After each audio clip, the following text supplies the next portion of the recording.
सत्य की विजय का वाक्यिक अर्थ है कि सत्य को हमेशा अंततः विजय होने का परिणाम मिलता है या सत्य की आखिरकार विजय होती है।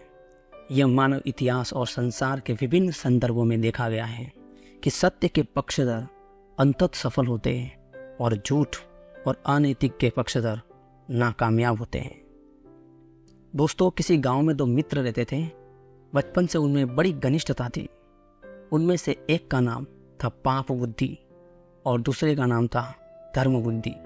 पाप बुद्धि पाप के काम करने में बिल्कुल भी हिचकिचाता नहीं था। उसे कोई हिचकिचाहट नहीं होती थी जब वो कोई भी पाप के कार्य करता था।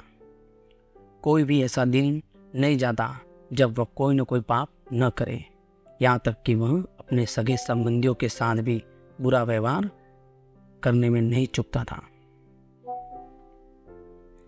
दूसरा मित्र धर्म बुद्धि, जो सदा अच्छे कार्य किया करता था, वह अपने मित्रों को कठिनाइयों को दूर करने में हमेशा तत्पर रहता था।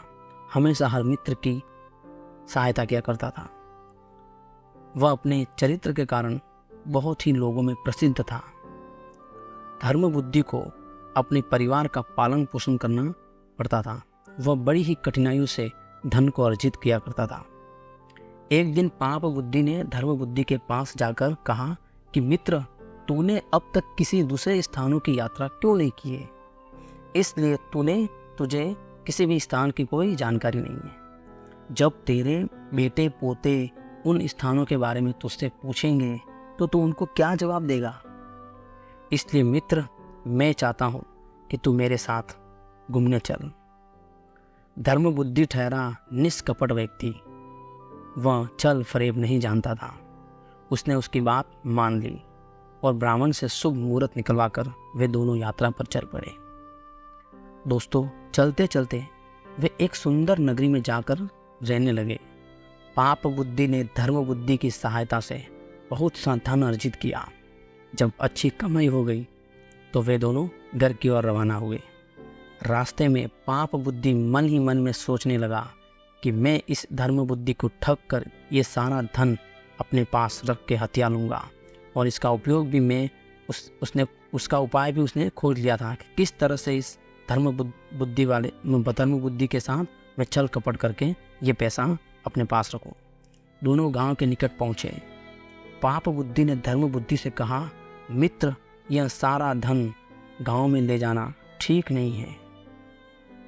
यह सुनकर धर्म बुद्धि ने कहा कि इसको कैसे बचाया जा सकता है?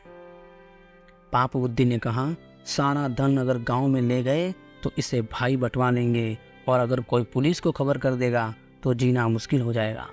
इसलिए धन में से आवश्यकता अनुसार ही हम थोड़ा थोड़ा निकालेंगे। बाकी का जो धन है वो हम जंगल में किसी उचित स्थान पर गाड़ देंगे। जब जरूरत पड़ेगी तो आकर हम इसको ले जाएंगे। यह सुनकर धर्म बुद्धि बहुत ही खुश हुआ। उसे पाप बुद्धि का विचार बहुत ही अच्छा लगा। दोनों ने वैसा ही किया और अपने अपने घर लौट गए। कुछ दिनों के बाद पाप बुद्धि उसी जंगल में गया और सारा धन निकाल कर उसके स्थान पर मिट्टी के ढेर बनाकर वो अपने घर वापस आ जाता है। सारा धन वो अपने घर पे ले आता है।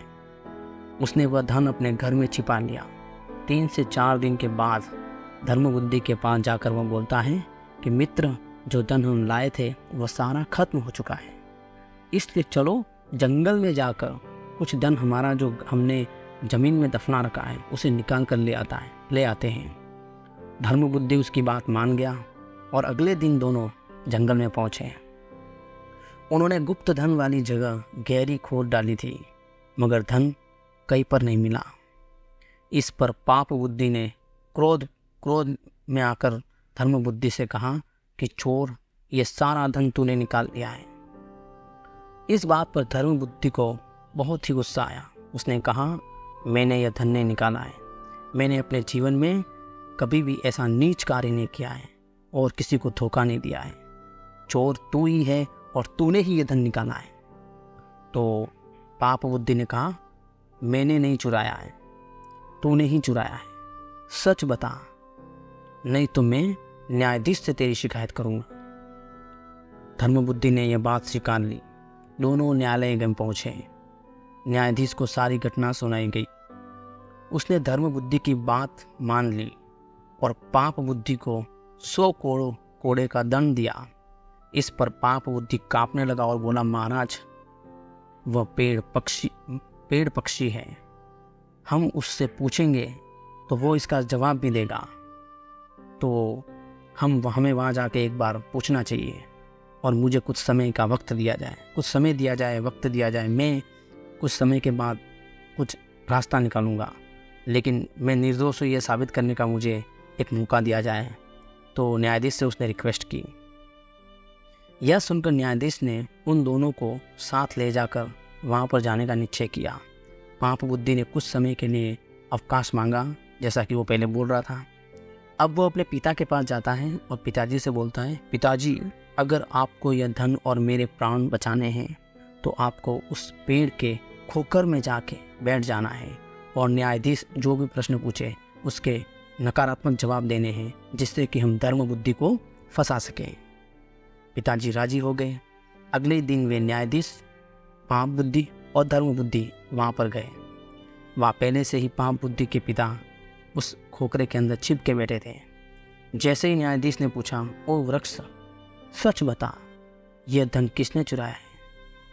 तो वहाँ से आवाज़ आती है कि ये जो धन है ये सारा धर्म बुद्धि ने चुराया है।